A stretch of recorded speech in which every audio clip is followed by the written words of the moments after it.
But then at the middle of the story, I just think Jane and Guilford's quite like earnest, beautiful love story is the thing that holds it all together, and it is also was a massive pull for me. Mm-hmm.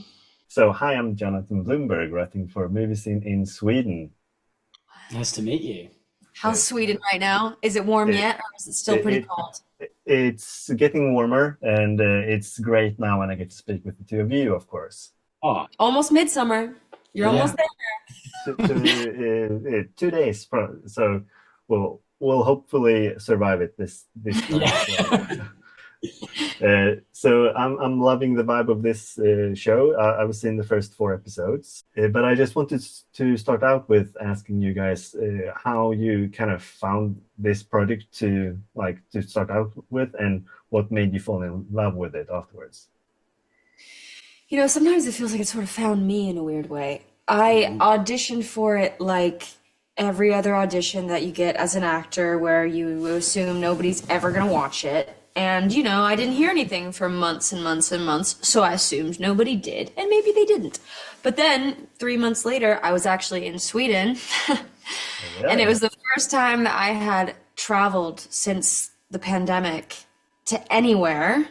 And the day I landed in Stockholm, I had a phone call that, like, remember that project? They need you back in LA to meet with the director. So I had to get on a plane and come straight back. And then it all just sort of, in a flurry, just like manifested like some sort of fever dream.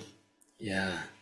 I had the script come across my desk, and just reading it straight away, it just felt like something so different tonally from so many of these other like period dramas. I think there was the fantastical element really excited me. The comedy was just like a huge part of it for me as well. But then at the middle of the story, I just think Jane and Guilford's quite like earnest, beautiful love story is the thing that holds it all together, and it is also was a massive pull for me.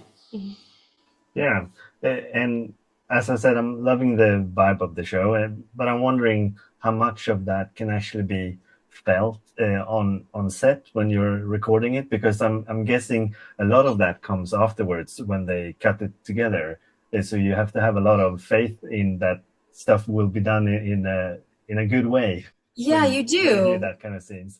You do have to have faith because it is so genre bending and like all encompassing, but they tried to help us see the vision as much as they could. Our showrunners would switch off reading the narrator lines because, especially for me, there's a lot of long stares into the camera while Jane is sort of having an internal monologue that the narrator is narrating. And so having that help, we knew what the music was supposed to be, which is like a big central part of the show.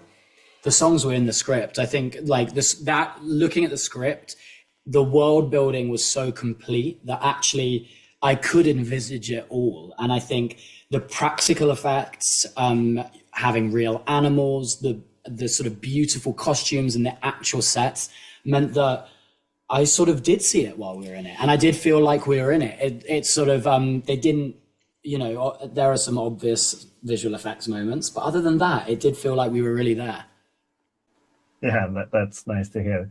It worked out very well, in my opinion. So I'm glad you did it like that.